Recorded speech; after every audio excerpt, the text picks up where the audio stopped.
G class, we should have 21 students.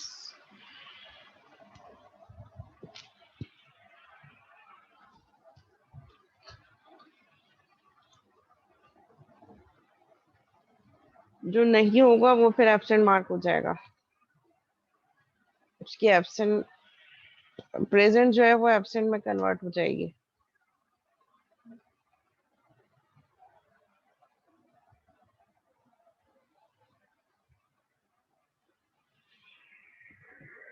Ji class, spiral model से related कोई query है या हम नेक्स्ट मॉडल स्टार्ट करें? No queries. ओके।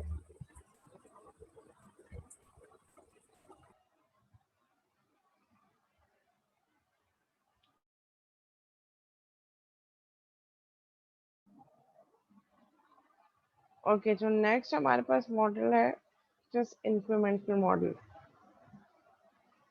जो कि वाटरफॉल और हम अभी जो हमने एवोल्यूशनरी मॉडल पढ़ा।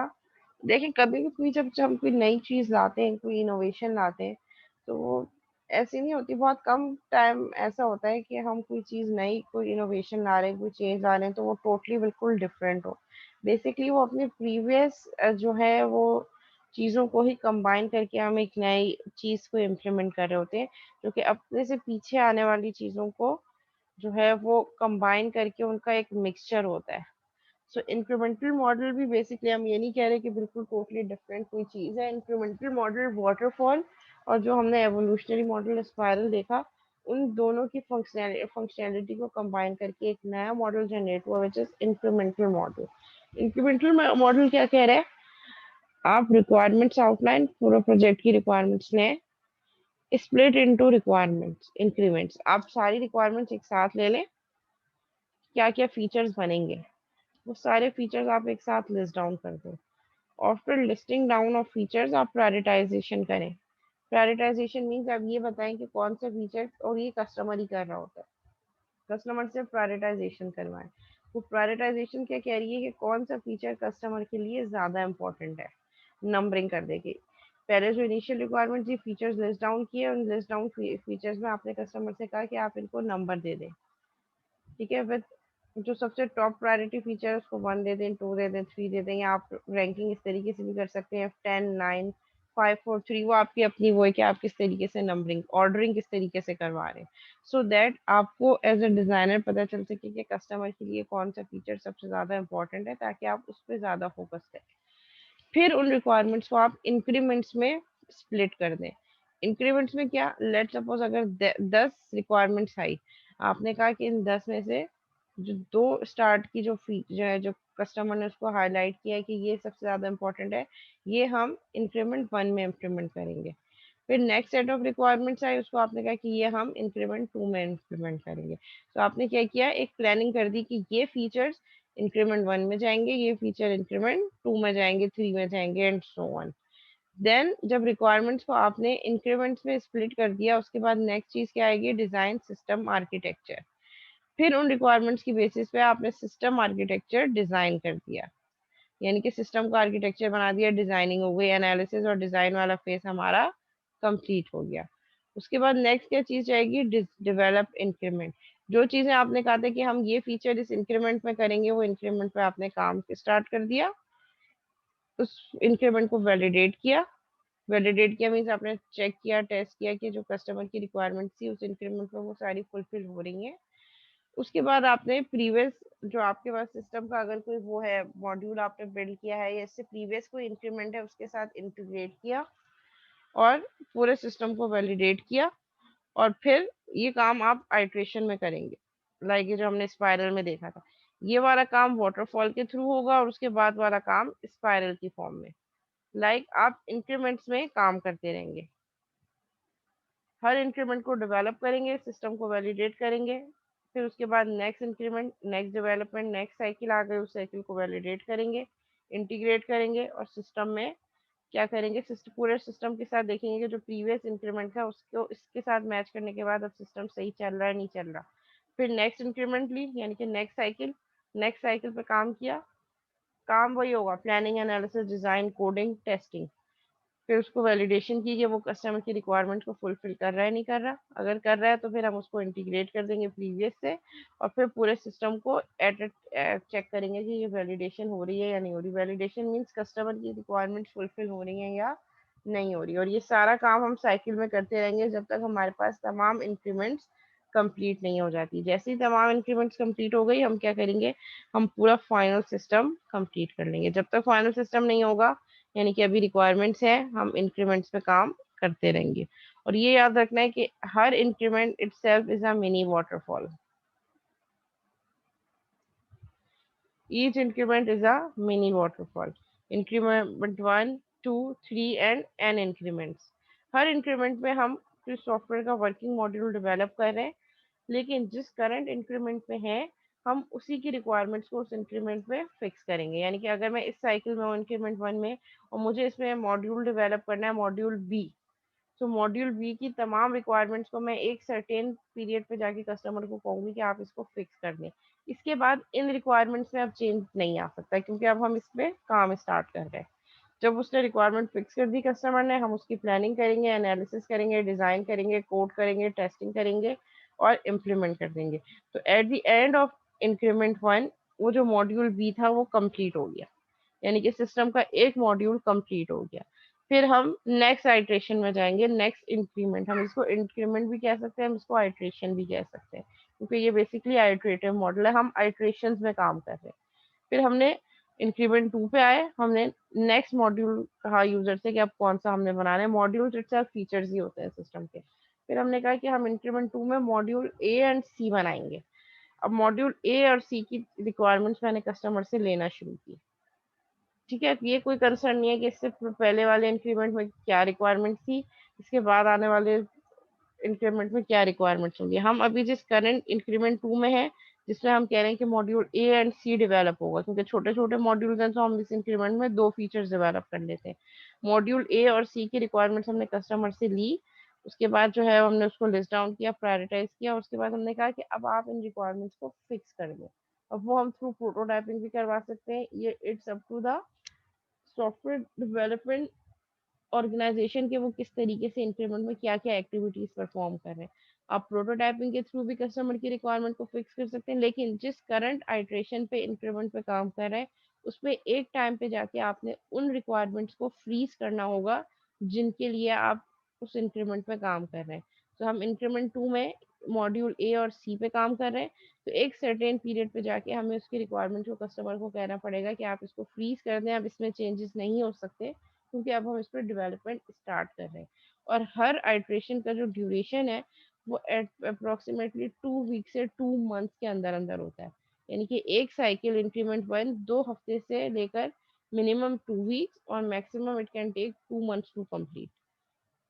तो हम उस शॉर्ट पीरियड ऑफ टाइम पे एक सर्टेन कुछ टाइम कस्टमर को दे देंगे कि अगर मैं कह रही हूँ कि 2 महीने की आइट्रेशन है, तो मैं कस्टमर को कहूंगी कि आप 1.5 वीक ले लें, इस 1.5 हफ्ते में आप सारी रिक्वायरमेंट्स हमें फाइनलाइज कंप्लीट करके दे दें, ताकि हम उस पर काम स्टार्ट कर दें। वंस काम स्टार्ट हो गया, फिर इस उन रिक्वायरमेंट्स में जो उस फीचर की, उस इंक्रीमेंट की रिक्वायरमेंट्स हैं, जो फीचर्स हैं, उसमें चेंजेस नहीं हो सकते। यानी कि जिस करंट इंक्रीमेंट के आपने जो फीचर्स हैं उस पर जो काम करना है, उसको एक सर्टेन टाइम के बाद आपको फ्रीज कर लेना है। फिर वो काम कंप्लीट हो गया, उसमें वो again planning, analysis, design, coding उन्हीं फीचर्स ए और सी के लिए कंप्लीट हो गया, टेस्ट कर लिया, कस्टमर को दिखा दिया, कस्टमर सेटिस्फाई हो गया। फिर नेक्स्ट सेट ऑफ रिक्वायरमेंट, यही काम आप हर इंक्रीमेंट में करते रहेंगे जब तक आपका पूरा प्रोजेक्ट कंप्लीट नहीं हो जाएगा। Prioritizes the services to be provided by the system. Incremental model में आप सबसे पहले प्रायोरिटाइज करवाएं रिक्वायरमेंट्स को कि क्या चीज कस्टमर को इनिशियल बेसिस पे चाहिए। कस्टमर के लिए किस चीज की प्रायोरिटी सबसे ज्यादा है, तो वो काम आप सबसे पहले करेंगे। Map this requirements to increment based on priority. Priority दे दी आपने रिक्वायरमेंट्स को, उन प्रायोरिटी की बेसिस पे आप उन रिक्वायरमेंट्स को इंक्रीमेंट्स में इम्प्लीमेंट करेंगे। मतलब आप प्लान करेंगे कि ये वाले फीचर हम इंक्रीमेंट 1 में करेंगे, ये सबसे ज़्यादा इंपॉर्टेंट है क्लाइंट के लिए।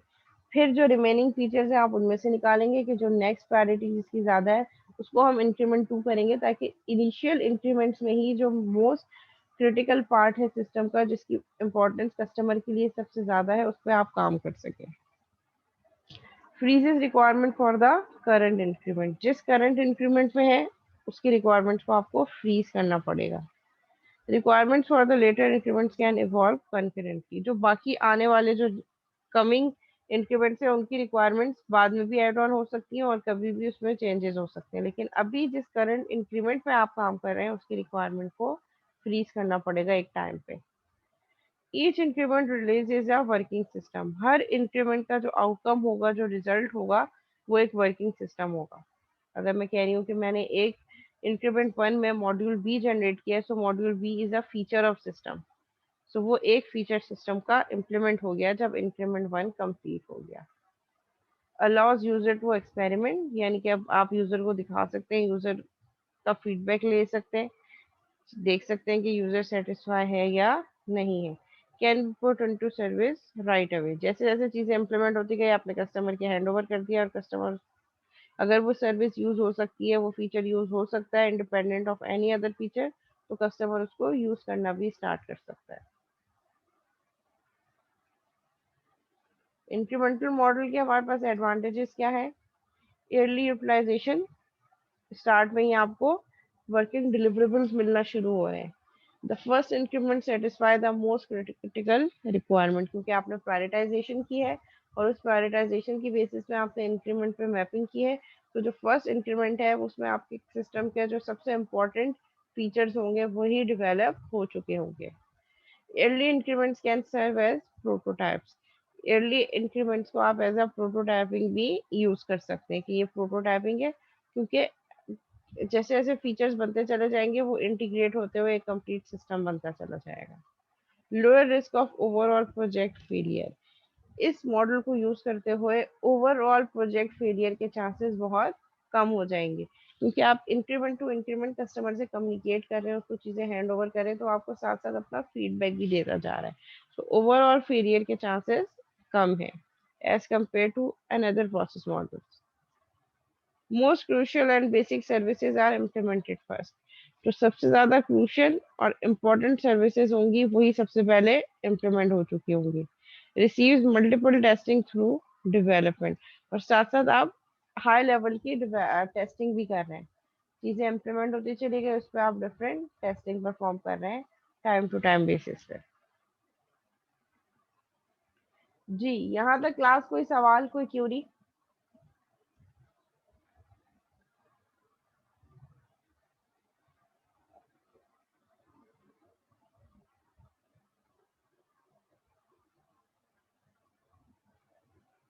जी क्लास,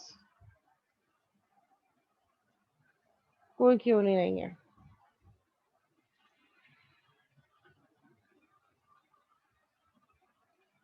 द यूनिफाइड प्रोसेस, जिसको हम RUP भी कह रहे हैं, रैशनल यूनिफाइड प्रोसेस, जिसमें हम कह रहे हैं कि हम सॉफ्टवेयर डेवलपमेंट के साथ साथ UML डायग्राम्स भी इम्प्लीमेंट करें, जो आप वार्ड में पढ़ के आ रहे हैं।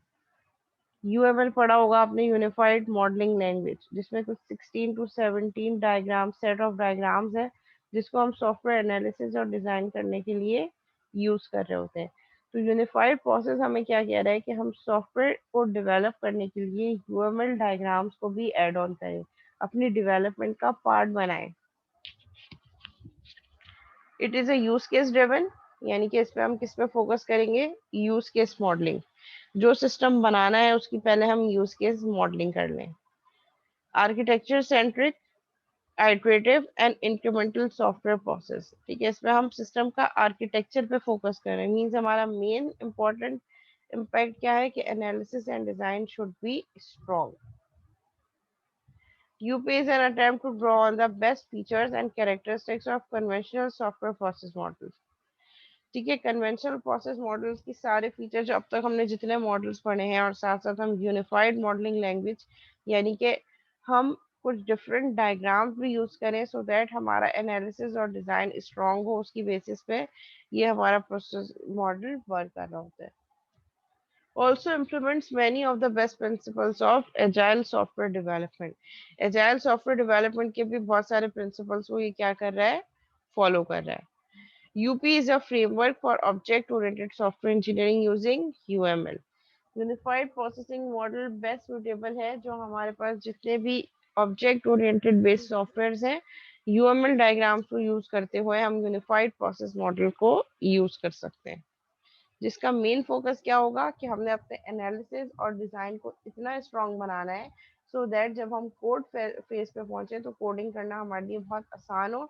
ईच एंड एवरीथिंग डॉक्यूमेंटेशन की फॉर्म में हमारे पास डॉक्यूमेंट हुई हो, डिजाइन पहले से बना हो, हमारे पास क्लास डायग्राम्स बनी हो जिनको देखकर हम इजीली कोड कर सकें, हमारे पास डेटाबेस का रिलेशनल मॉडल बना हो जिसको देखकर हम अपने डेटाबेस का पूरा रिलेशन, जितने भी रिलेशन बन रहे हैं वो सारे के सारे इजीली इम्प्लीमेंट कर सकें। तो ये सब चीज़ें जब पेपर वर्क पे स्ट्रांग होंगी तो उनको एक्चुअल इम्प्लीमेंट करना बहुत आसान हो जाएगा। सो रैशनल यूनिफाइड प्रोसेस इसी चीज़ को फॉलो कर रहा है कि हमने अपने एनालिसिस और डिज़ाइन को स्ट्रॉन्ग करना है बाय यूजिंग यूएमएल डायग्राम्स।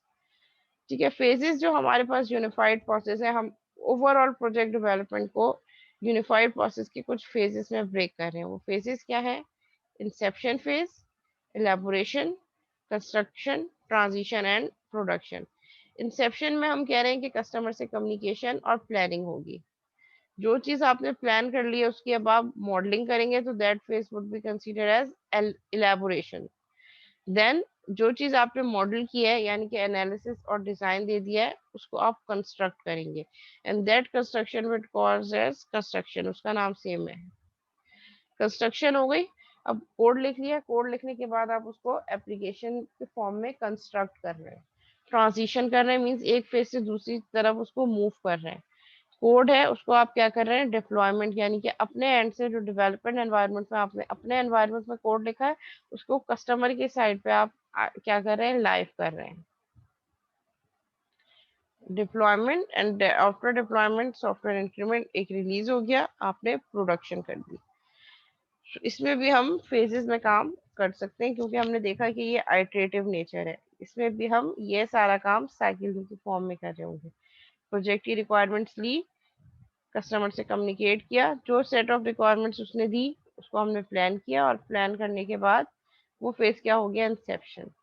जो चीज प्लान की उसकी मॉडलिंग कर दी, that phase will be elaboration. काम सारा वही है जो प्रीवियस किया है, बस उसको करने का थोड़ा सा हमने तरीका चेंज कर दिया, उसमें हमने यूएमएल डायग्राम्स को भी ऐड ऑन कर दिया। ठीक है, फेजेस देख लेते हैं हम। First phase is Inception. हम क्या कह रहे हैं कि इंसेप्शन में क्या होगा हमारे पास? Encompasses both customer communication and planning activities. इस फेज में कस्टमर से कम्युनिकेशन भी होगी और जो रिक्वायरमेंट्स हमने लिए हैं हम उनको प्लान भी कर रहे होंगे। Fundamental business requirements are described through a set of preliminary use cases. वो कह रहे हैं कि जो आपकी एक्चुअल फंक्शन बिजनेस रिक्वायरमेंट्स है, जो फंडामेंटल है, जो सबसे इम्पोर्टेंट है, जो क्रिटिकल है, जिसकी बेसिस पे आप सिस्टम बना रहे हैं, उसको आप क्या करेंगे? आप उनको यूज केस डायग्राम के थ्रू रिप्रेजेंट कर सकते हैं। मींस अगेन मैंने वही कहा कि काम हम वही कर रहे होंगे, कस्टमर से कम्युनिकेट और प्लानिंग, लेकिन इस काम को करने के लिए हम यूएमएल की डायग्राम से कुछ चीजें भी ले रहे होंगे। सो जब हम प्लानिंग कर रहे होंगे, कस्टमर से रिक्वायरमेंट्स ले रहे होंगे, उस वक्त हम क्या कर रहे होंगे? हम यूज केस मॉडल यूज कर रहे होंगे। यूज केस मॉडल क्या होता है? एक्टर्स जो कि सिस्टम को यूज कर रहे हैं और सिस्टम बाउंड्री के अंदर यूज केसेस यानी कि सिस्टम की फंक्शनैलिटी, और उन एक्टर्स को हम लिंक कर रहे होते हैं सिस्टम फंक्शनैलिटी से कि ये यूजर, ये एक्टर क्या क्या रोल प्ले कर सकता है सिस्टम में। तो वो यूज केस मॉडलिंग हमारे पास क्या है? बिहेवियरल फॉर्म है हमारे पास सिस्टम की। तो सिस्टम का हमें बिहेवियर बता रहे हैं कि जब एक यूजर इंटरेक्ट करेगा तो सिस्टम किस तरीके से बिहेव करेगा। ठीक है, अगर हम क्लास डायग्राम की बात करें तो क्लास डायग्राम स्ट्रक्चर मॉडल है। स्ट्रक्चर मीन्स उसमें सिर्फ और सिर्फ स्ट्रक्चर्स बने हुए हैं कि ये एक जो है क्लास होगी, इसके ये एट्रीब्यूट्स और ये मेथड्स होंगे, ये दूसरी क्लास से इस तरीके से लिंक कर रही है, लाइक एसोसिएशन है या एग्रीगेशन है। तो वो सिस्टम का स्ट्रक्चर बता रही होगी, स्टैटिक स्ट्रक्चर। जबकि यूज केस हमें सिस्टम का डायनामिक बिहेवियर बता रही है कि जब यूजर आया, यूजर ने इंटरेक्ट किया, वो क्या क्या रोल प्ले कर सकता है, सिस्टम का स्टेट कैसे चेंज होगा। तो ये क्या है? Dynamic view of system use cases diagram हमें बता रहा होता है। So use case describes a sequence of actions that are performed by an actor. An actor can be a person, a machine, or can be another system. अच्छा, जब हम actor की बात कर रहे हैं तो एक्टर को हम हमेशा क्लासिफाई नहीं कर सकते कि एक्टर हमेशा पर्सन भी होगा। Actor can be human and can be non human actor as well. अगर ह्यूमन है तो पर्सन है, लेट्स से मैं कह रही हूँ स्टूडेंट है, टीचर है, हमारे पास बैंकर है, तो ये सारी चीजें क्या होंगी, ये ह्यूमन बीइंग एक्टर्स है।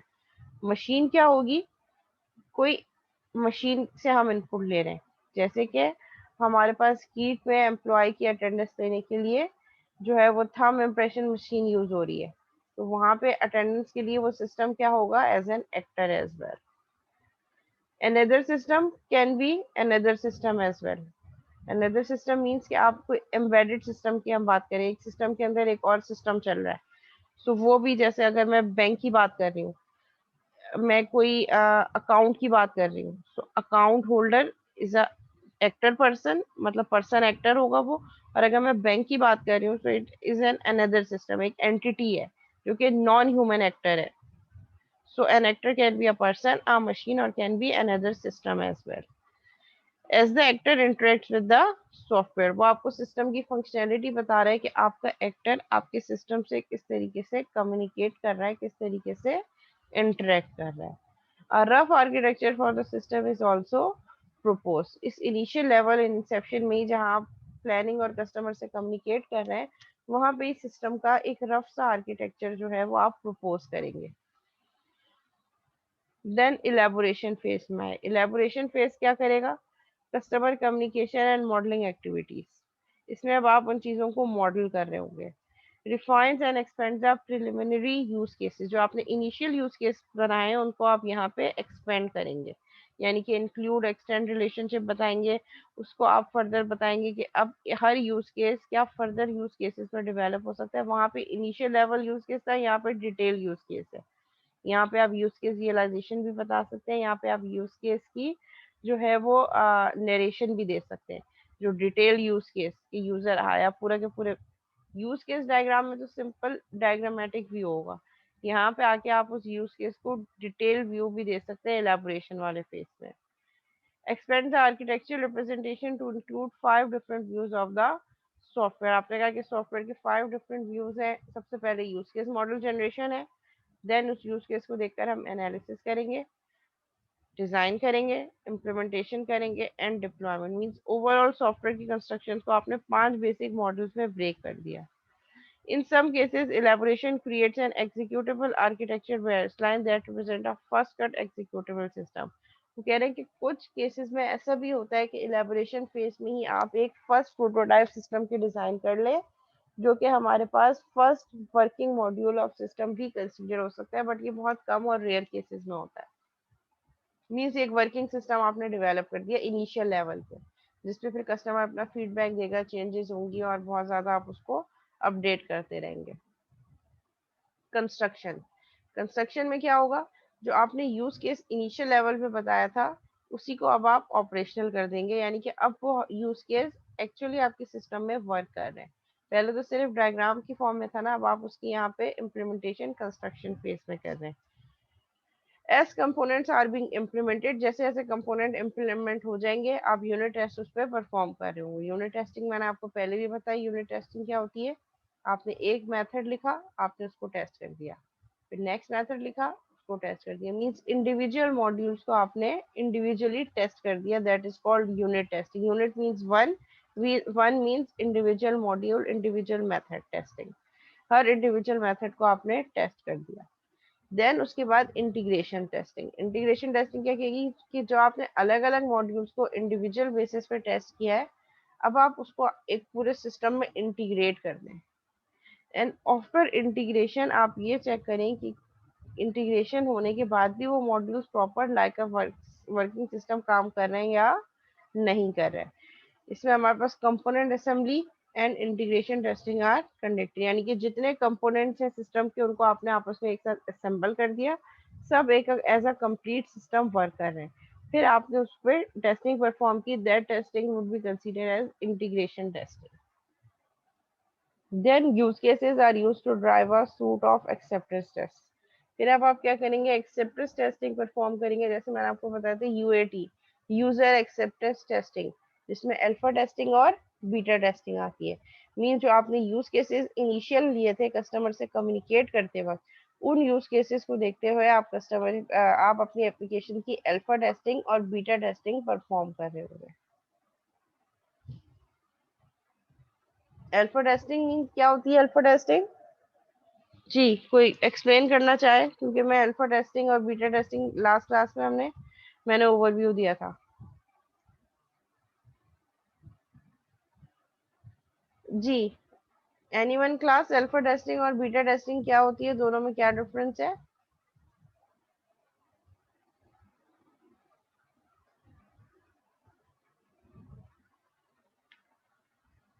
ये सारे क्वेश्चन जो मैं कर रही होती हूँ, ये बोनस में आपके कंसीडर होंगे। जो स्टूडेंट इसको रिस्पॉन्ड करेगा और सही आंसर करेगा तो उसको फिर बोनस कंसीडर होगा, क्योंकि ये कोर्स ऐसा है, इसमें अगर मैम अल्फा होंगी तो सब सो रहे होंगे। मैम अल्फा टेस्टिंग के अंदर जो रिस्क है या जो एरर है कोई, वो before programming at the time of analysis आपको पता चल जाता है। I don't think so that is the correct definition. Ma'am basically मैं बताता हूँ, अल्फा टेस्टिंग के अंदर इस तरह से होता है कि मतलब बग्स और जो भी बग्स होते हैं वो एप्लीकेशन के हम निकाल रहे होते हैं, और बीटा के अंदर जो है वो रियल यूजर जो होता है वो टेस्ट कर रहा होता है। तो हम यूजर के बिहेवियर को नोटिस कर रहे होते हैं कि एग्जैक्टली, यूजर को क्या प्रॉब्लम्स आ रहे हैं। अल्फा टेस्टिंग बेसिकली आपकी इन हाउस डेवलपमेंट होती है, इन हाउस टेस्टिंग होती है, यानी कि अभी जिस एनवायरनमेंट के अंदर एप्लीकेशन बनी है वही लोग टेस्ट कर रहे होते हैं। आपके अपने ही डेवलपर्स बैठे टेस्ट कर रहे होते हैं, आपके अपने ही इंडिविजुअल टेस्टर्स उस एप्लीकेशन को टेस्ट कर रहे होते हैं, that is in house testing. Beta testing ये होती है कि आपने अपनी एप्लीकेशन को कस्टमर को दिया और कहा कि आप हमें टेस्ट करके बता दें, अभी डिप्लॉय नहीं किया, आपने कस्टमर के हैंडओवर कर दिया टेस्टिंग पर्पस के लिए। That would be beta testing, कि आपका कस्टमर उस एप्लीकेशन को टेस्ट कर रहा है अपने एनवायरनमेंट में, जहां उस एप्लीकेशन को एक्चुअल चल रहा है, कस्टमर उसको वहीं चला रहा है, टेस्ट कर रहा है, खुद ही टेस्ट कर रहा है। टेस्ट करने के बाद, और वो टेस्ट केस कहाँ से करेंगे, वो यूज केसेस को देखकर। आप जो इन हाउस टेस्टिंग होगी, चाहे अल्फा टेस्टिंग हो या बीटा टेस्टिंग हो, अगर हम ये वाला प्रोसेस मॉडल यूज कर रहे हैं, रैशनल यूनिफाइड प्रोसेस, तो उसमें जो हमने इनिशियल यूज केसेस बनाए थे, उन यूज केसेस को देखकर ही हम एप्लीकेशन को टेस्ट कर रहे होंगे। Alpha testing, in house testing, beta testing, testing by the customer, जो आपके क्लाइंट खुद कर रहे होंगे। जी, क्लियर है क्लास? जी तलहा, क्लियर हो गया? Yes ma'am. मतलब मैम यही हुआ कि अल्फा टेस्टिंग जो है वो that raises towards the developer side. Exactly.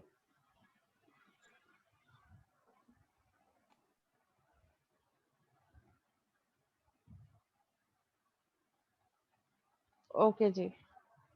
Transition, software is given to end users for beta testing. अब यहाँ पे जब हम ट्रांजिशन कर रहे हैं, तो ट्रांजिशन के अंदर बीटा टेस्टिंग का वर्जन भी आ रहा है। ठीक है, जो हमने टेस्टिंग करवाई है एक्सेप्टेंस टेस्ट, उसमें अल्फा टेस्टिंग वाला पोर्शन हम यहाँ कंस्ट्रक्शन में कर रहे हैं, क्योंकि हम ही बना रहे हैं और हम उसको टेस्ट कर रहे हैं। तो यहाँ पे यूजर एक्सेप्टेंस टेस्टिंग में हम कौन सी चीज इंप्लीमेंट करेंगे, अल्फा टेस्टिंग इस फेज में। और जब ट्रांजिशन कर रहे हैं, यानी कि अब कंस्ट्रक्शन से चीज हम कस्टमर साइड पे आहिस्ता आहिस्ता लाइव कर रहे हैं, तो जब लाइव करने से पहले हम पहले उसकी बीटा टेस्टिंग करवाएंगे, सो दैट कस्टमर सेटिस्फाई हो जाए, फिर हम उसको डिप्लॉय करें। The software team creates the necessary support information. Software की टीम आपकी एप्लीकेशन के लिए जो सपोर्ट इन्फॉर्मेशन होती है वो भी दे रही होगी, user guidelines, manuals, trouble shooting guides, installation procedures. अब now it's up to the organization कि वो इसके मैनुअल्स दे रही है, या कोई ऑनलाइन ट्यूटोरियल्स है, या कोई वीडियो ट्यूटोरियल्स है, या कोई हेल्प डेस्क मैनेजमेंट है कि आप इस नंबर पे कॉल कर रहे हैं, वहाँ पे हमारे असिस्टेंट होंगे, वो आपको गाइड कर रहे होंगे वन बाय वन कि अब आप ये प्रेस करें, अब आप ये प्रेस करें। या कोई यूट्यूब का वीडियो ट्यूटोरियल का लिंक है कि आप उस लिंक पे क्लिक करें, तो वो पूरे वीडियो के तौर पे आपको बता रहा होगा, एक डेमोस्ट्रेशन दे रहा होगा। सो ये डिपेंड कर रहा होता है, वेरी कर रहा होता है ऑर्गेनाइजेशन टू ऑर्गेनाइजेशन कि वो ये इन्फॉर्मेशन किस तरीके से प्रोवाइड कर रही है। At the conclusion of the transition phase, जैसे आप ट्रांजिशन फेज में आए, the software increment becomes a usable software release. ठीक है, जैसे ही आप ट्रांजिशन फेज एंड हो गया आपका, कंक्लूड करने पे आया transition phase, the software increment becomes a usable software release. अब आपका जो है एक इंक्रीमेंट थी वो क्या बन जाएगी, एक यूज ऐसी चीज जो वर्किंग डिलीवरेबल होगा।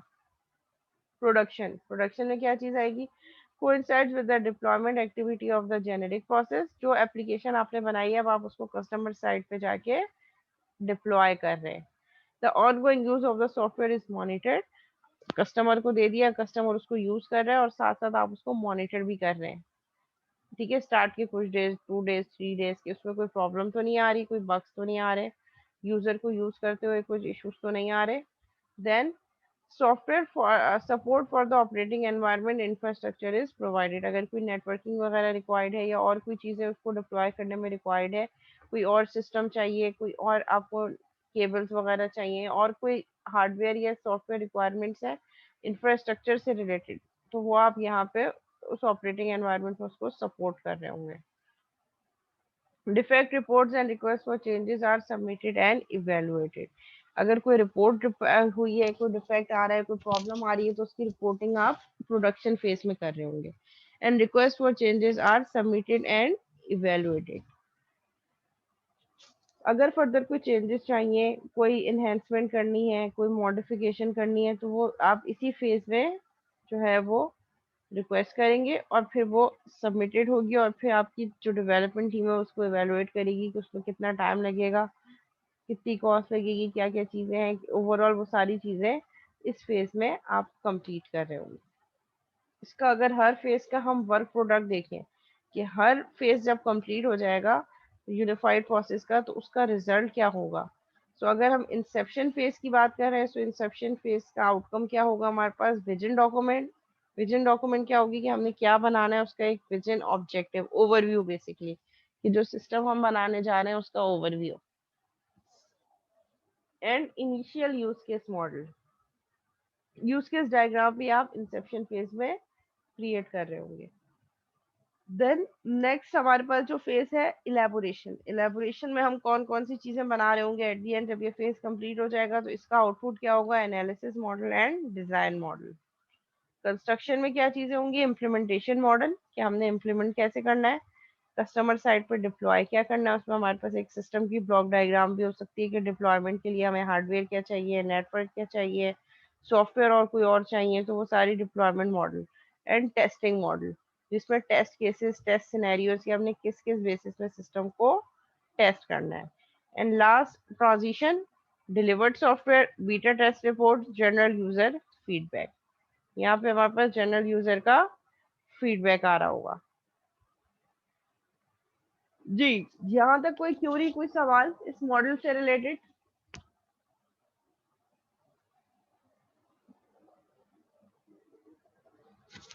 आज ये आप इसके लोगों हवाले का से सवाल क्विज भी किस है तरह ना? से पूछ सकते हैं आप?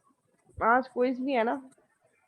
मैं से चीज़ पूछनी थी, जी, फिर आप इसमें एग्जाम में किस तरह इस मॉडल से किस तरह सवाल पूछेंगे? सिनेरियो से सवाल इस तरीके से होंगे कि यही चीजें जो हमने क्लास में पढ़ी है वही मैं पूछूंगी, लेकिन सिनेरियो की बेसिस में पूछूंगी। जैसे मैं आपको हर चीज कोशिश कर रही होती हूँ कि सिनेरियो बता दूं कि ये एक सिस्टम है, उसके ये मॉड्यूल हो सकते हैं, तो इस मॉड्यूल को हम ऐसे इम्प्लीमेंट करेंगे। तो मैं ऐसा कह सकती हूँ कि मैं आपको एक प्रोजेक्ट दे दूं जिसके मैं आपको लिस्ट डाउन कर दूं कि ये कुछ 8 7 8 फीचर्स हैं। अब इसमें से आप चूज करें कि जो है आपको क्या सूटेबल लगता है कि आप जो है वो रेड मॉडल यूज करना। कुछ सिनेरियोज में आपको बता भी दूंगी कि ये रिक्वायरमेंट्स है।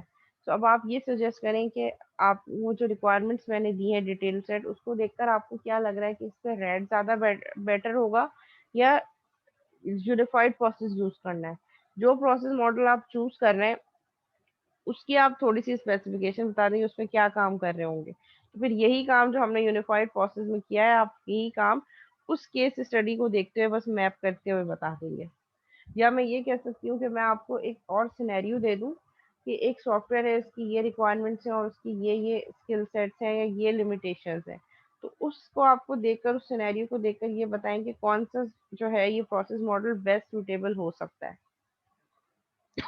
तो इस तरीके से रिलेटेड क्वेश्चन होंगे। अब डायनामाइट ये तो नहीं पूछूंगी कि रैशनल यूनिफाइड प्रोसेस को आप एक्सप्लेन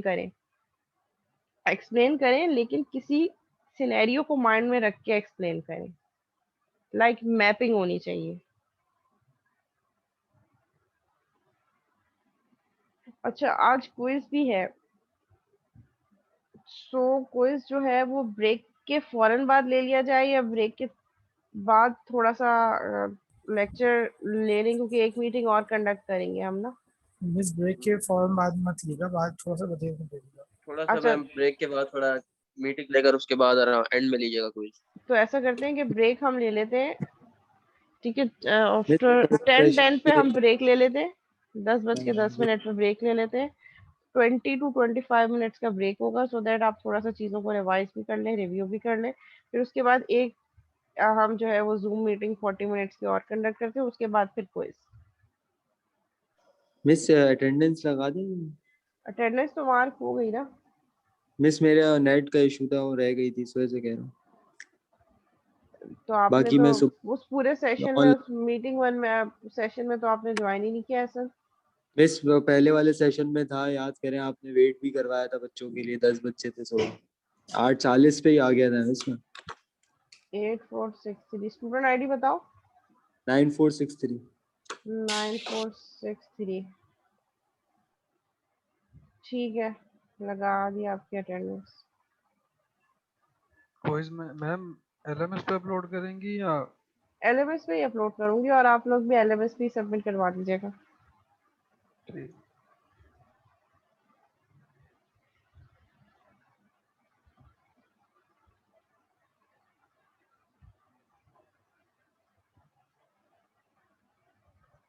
मोहम्मद फहद 9482।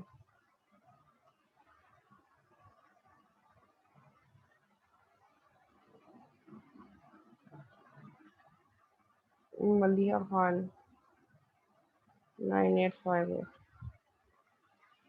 अच्छा यहाँ पे जो हमने प्रोसेस मॉडल्स पढ़े हैं उससे रिलेटेड कोई क्यूरी है तो क्यूरी पूछ लें। 2 मिनट रह गए, फिर 2 मिनट में मीटिंग एंड हो जाएगी, फिर हम ब्रेक पे चले जाएंगे।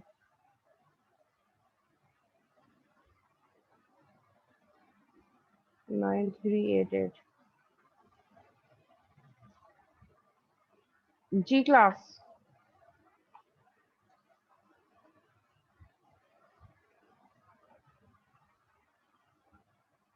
हाँ ये बहुत अच्छा सवाल है। क्विज जो है ना वो आपका हैंड रिटन होगा और हर पेज पे student ID and student name mandatory है।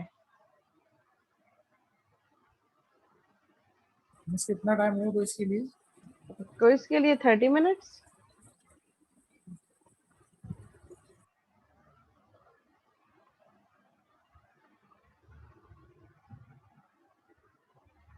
और दूसरा ये कि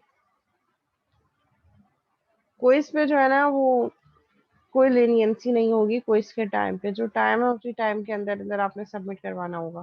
क्लास में भी तो जब हम यूनिवर्सिटी में होते थे तब भी तो ऐसे ही 20-20 मिनट्स का क्विज होता था। अटेंडेंस के बाद हमारे पास जूम की एक मीटिंग होगी जिसमें लेक्चर मैं करवाऊंगी कवर। उसमें हम एजाइल डेवलपमेंट पढ़ेंगे, ठीक है। और उसके बाद फिर जो मीटिंग एंड होगी आफ्टर 40 मिनट्स, लास्ट सेशन में क्विज होगा। क्विज के बाद फिर क्लास नहीं होगी, क्विज के बाद क्लास एंड हो जाएगी। यानी कि क्विज होगा उसके बाद क्लास एंड हो जाएगी। 10:08 हो रहे हैं मेरे पास, बल्कि 10:10 ही हो जाएंगे आफ्टर 1 मिनट। 10:09 हो गए तो हम 10:10 पे हम ब्रेक पे जाएंगे। 10:25 पे हम वापस कंटिन्यू करेंगे और उसके बाद फिर जो 11:05 11:10 है उस पे आपका क्विज स्टार्ट होगा।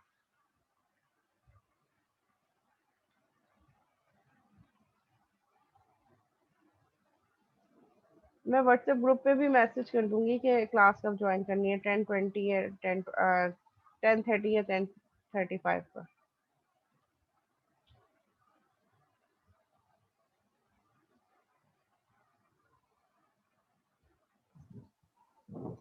मैं वो ग्रुप का लिंक आप शेयर कर देंगे? ग्रुप का लिंक, हाँ व्हाट व्हाट्सएप ग्रुप का लिंक यहाँ पे शेयर कर दे कोई स्टूडेंट चैट पे।